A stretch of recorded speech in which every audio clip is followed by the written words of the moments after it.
Hola, esto es Alea Pesan Report desde La Habana, Cuba, un compendio de la política, la sociedad y la cultura cubana. Hoy, viernes 17 de mayo del año 2024, abordaré mal y rápido un solo tema, pero antes recordaré que 17 de mayo, el Día del Campesino Cubano, el campesino que está muy lastrado por una economía ineficiente, incapaz y peor, las leyes que existen contra la producción libre. Pero por otra parte es el Día Internacional de Lucha contra la Homofobia, todavía una asignatura pendiente en el desarrollo de la humanidad, por la incomprensión que muchas veces lleva, pero también por ese hándicap en el que se ha convertido la ideología woke, donde de pronto los que eran discriminados de pronto ahora están imponiendo una pseudo verdad sobre el desarrollo humano y una discusión mucho más larga de lo que me permite este espacio. Pero no quiero abordar el tema más importante de hoy, que abordaré mal y rápido, como siempre digo, que es la crisis moral del Partido Comunista.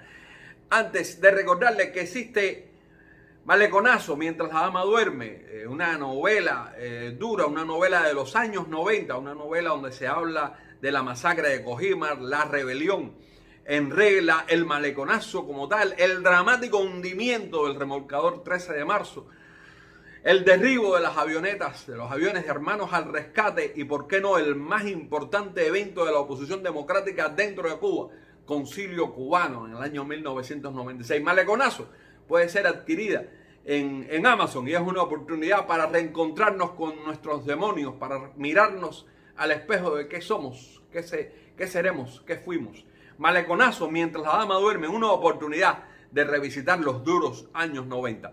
Volviendo al tema de la crisis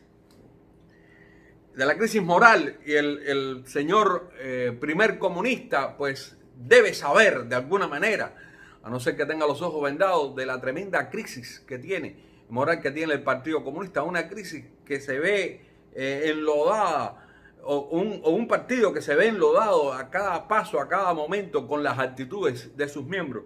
Y quiero dar un pequeño detalle de los 10 mandamientos de la Iglesia Católica. Voy a señalar solamente los 5 últimos. No matarás, no cometerás adulterio, no hurtarás, no harás falso testimonio contra tu prójimo y no codiciarás. Y todo indica de que estos 5 valores, 5 mandamientos de la Iglesia es el karma del Partido Comunista. ¿Y por qué lo digo? Lo digo porque realmente el Partido Comunista es un partido de simuladores. Si alguien tiene duda, revise ahora mismo los noticiarios donde el alcalde de la Isla de Pinos, la alcaldesa, la quien antecedió, la alcaldesa de Isla de Pinos, ahora mismo están en los Estados Unidos. O sea, supuestamente en el imperio del mal, supuestamente en el país enemigo al que ellos denostaron durante parte importante de su vida. ¿Y cómo es posible que estos personajes que fueron miembros siguen siendo miembros? No creo que se hayan ido del partido hasta el momento que se fueron. Sigan siendo miembros del Partido Comunista. ¿Cómo fue que se trastocaron? ¿Cómo fue que cambiaron?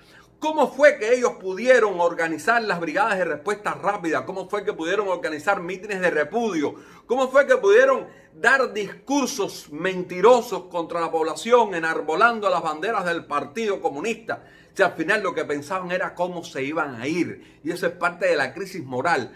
Y estamos hablando de estos personajes del Partido Comunista, pero podemos hablar también de directores de empresa, podemos hablar de militares, podemos hablar de militares de la FARC y militares del MININ, podemos hablar de altos mandos, podemos hablar de ministros que también están pensando cómo irse.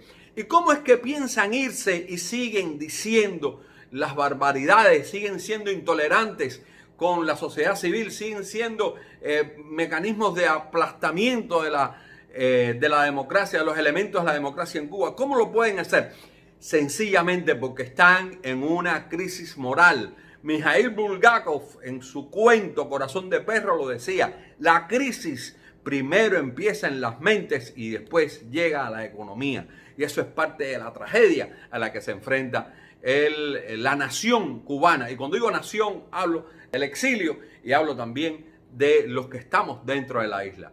Una situación muy grave, una situación que, si no se cambian las matrices de desarrollo, llevará a nuestro país a una situación aún más deprimida de la que se encuentra. Les recuerdo, esto es Aliaga Pesán Report y será un placer volver a encontrarlos.